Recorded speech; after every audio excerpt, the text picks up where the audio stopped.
मिल गए लो।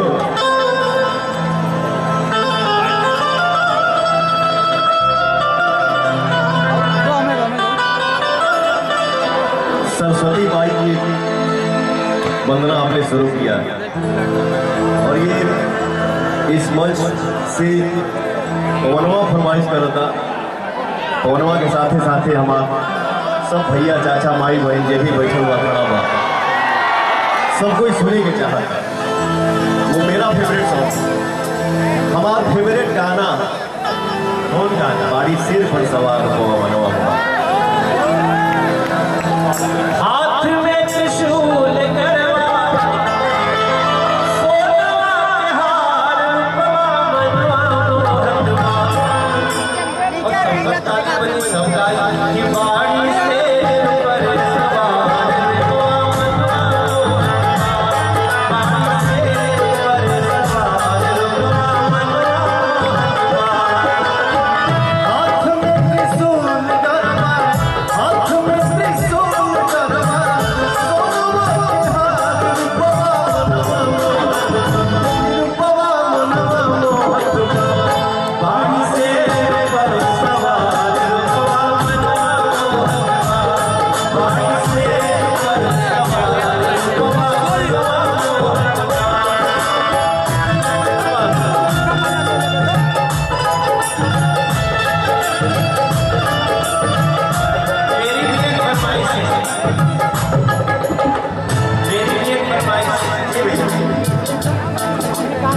मेरी फरमाइश तुम्हारी फरमाइश हमने पूरी करी।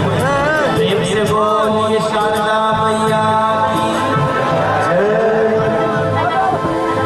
मुझे एक वो गाना सुना दो। सनहिया लगा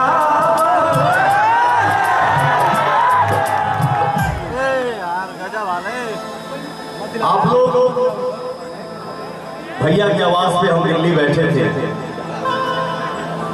हेलो हेलो, अरे तो रूप में भैया बाजा लेके बैठे, बोले भैया ये बहुत बड़ा बैठते हैं, बहुत ही बढ़िया। तो इस गाने में जो कमी था वो मेरा भैया सुधारे कि बाबू अगर इस गाने को हम लिखते तो ये लिखते। आज रास्ता में हम गड़िया में सोचा ना होता नहीं कि भैया जी जरूर बोला कि हाँ ये कमी आपने मेरा सुधारा। ये गाना मुझे बहुत पसंद है पवन जी का। भैया सनहिया लगा बहुत बात नहीं है। तो इन्होंने गाया है गाने में क्या नजरिया चुरावा बहुत बात। तो हम इनके गाने की नजरिया चुरावा तो ये अच्छा बात नहीं थी।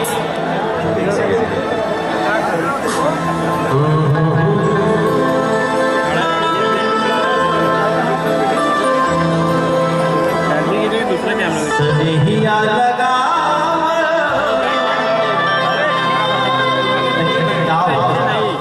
हर सनहिया लगा एक पहले एगो लाइन हम कहे के चाहता। मिला खाक में जिंदगी, मिला खाक में जिंदगी, जीवन मशहूर हो जाए। मिला खाक में जिंदगी, जीवन मशहूर हो जाए। बड़ी जगिया कुर्बानी जमाना लोग भटकाए।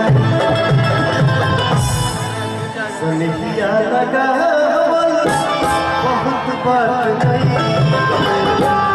सनहिया निभा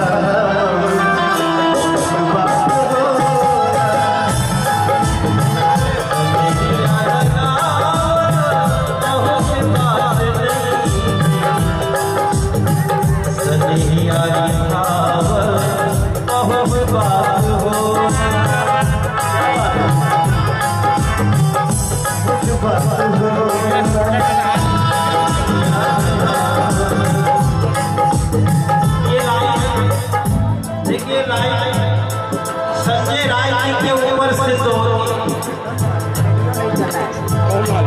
संजय भाई ने कह दिया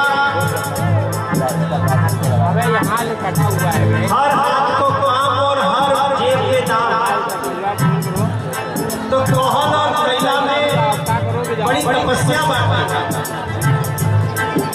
और हमें पता है संजय राय जी ने जो कहा है वो पहले से करके दिखाया। 20,000 लोग ऐसे ही नहीं बुराई। इसलिए गाना संजय राय जी के सुपुर्द बाटे। सनहिया लगावल बहुत बात नहीं, आपने स्नेह लगा लिया। सनहिया लगावल बहुत बात नहीं। जोरदार ताली हो रहा है।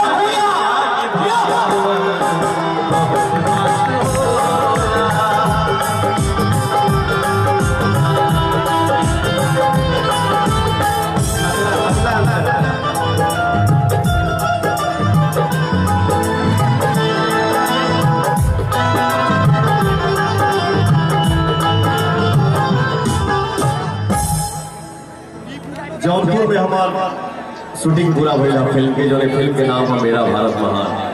जौनपुर से यहाँ आवे में हम कलाकारी करी लगा तो बड़ा अच्छा नाम है मेरा भारत महान। और गाजीपुर में खड़ा है एक नया हिंदुस्तान। क्या बात